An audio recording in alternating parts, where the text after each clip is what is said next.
Here we're going to be looking at section 4.3, which continues to discuss logarithms, but takes us into what we call the properties of logarithms.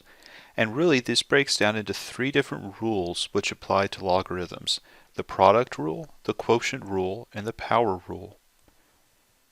The product rule is when you have the logarithm of two things multiplied together, like the logarithm base b of mn. And since this is multiplication, what happens with logarithms is you can break it apart into two separate logarithms with addition in the middle. So that would split apart into log base b of m plus log base b of n. A similar thing happens in the case of division, what we call the quotient rule. Notice that we have here log base b of m over n. When you have division inside of a logarithm, it can be split apart into two logarithms with subtraction between the two. So it would look like log base b of m minus log base b of n. And then lastly, we have something called the power rule. This happens when you have a power on top of something inside the logarithm. And what the power rule tells us we can do is that power can go out in the front of the logarithm, or we can move it back in and put it on top as an exponent. So those are the three rules: the product rule for multiplication, turning it into addition; the quotient rule for division, turning it into subtraction; and the power rule, which moves exponents inside or outside of the logarithm. So to illustrate these rules, let's take a look at log of 100x. In this case, we have a product with the 100 and the x multiplied together, and so what we're going to use is the product rule. The product rule means that we can take and split this up into two logarithms. The first one would be log of 100, and it will change to plus logarithm of x. So that's what I've done. I've split these up into two logs, and since they were multiplying, I put it to addition between the two logarithms.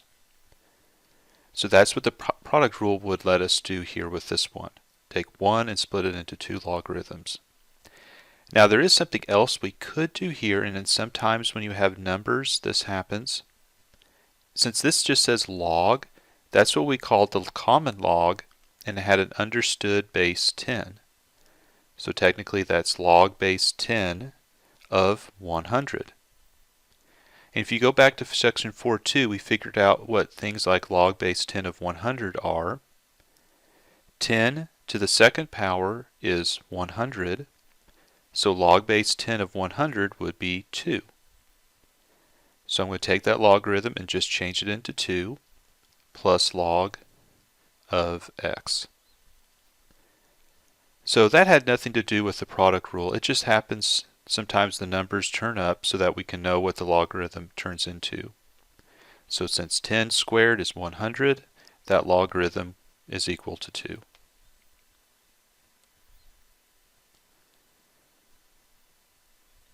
Okay, here's another one. Log of 5xy. Now notice we have three different things: a 5, an x, and a y. And I'm going to apply the product rule for logarithms to here. This is going to split it up into three separate logarithms: log of 5 plus log of x plus log of y. And so we're going to get three separate logarithms, since we have three separate individual factors multiplying together inside the logarithm. And so by the product rule, this is how we can expand the logarithm out. Now let's take a look at this one. Log base 8 of 23 divided by x.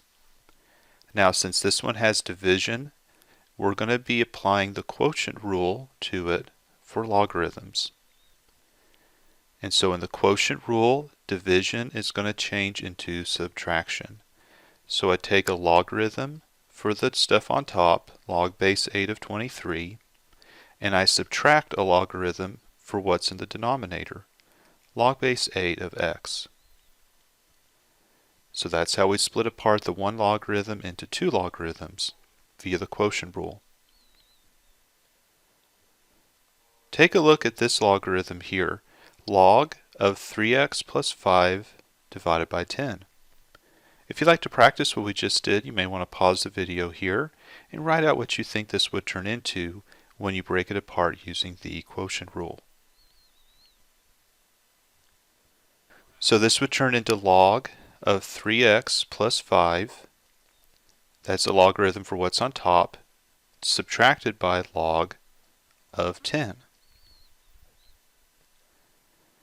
And so that's how we expand the logarithm using the quotient rule. However, there is one thing we can do here. This log of 10, remember that that's a base 10. So log base 10 of 10, we do know what that turns into. Log base 10 of 10 is just a 1. So we'll just change that to a minus 1 instead. Now here's in a situation log base 6 of 3 to the 9th power.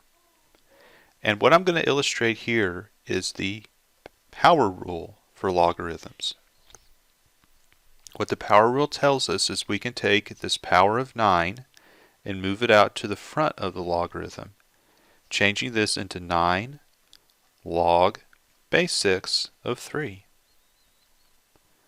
So that's to illustrate how we can move something around with the power rule. Some other situations we see are things like natural log, or the ln, of the cube root of x. And I'd like to expand this thing out if possible. The thing to do in a case where we have a root, especially with logarithms, is to change that into a fraction power.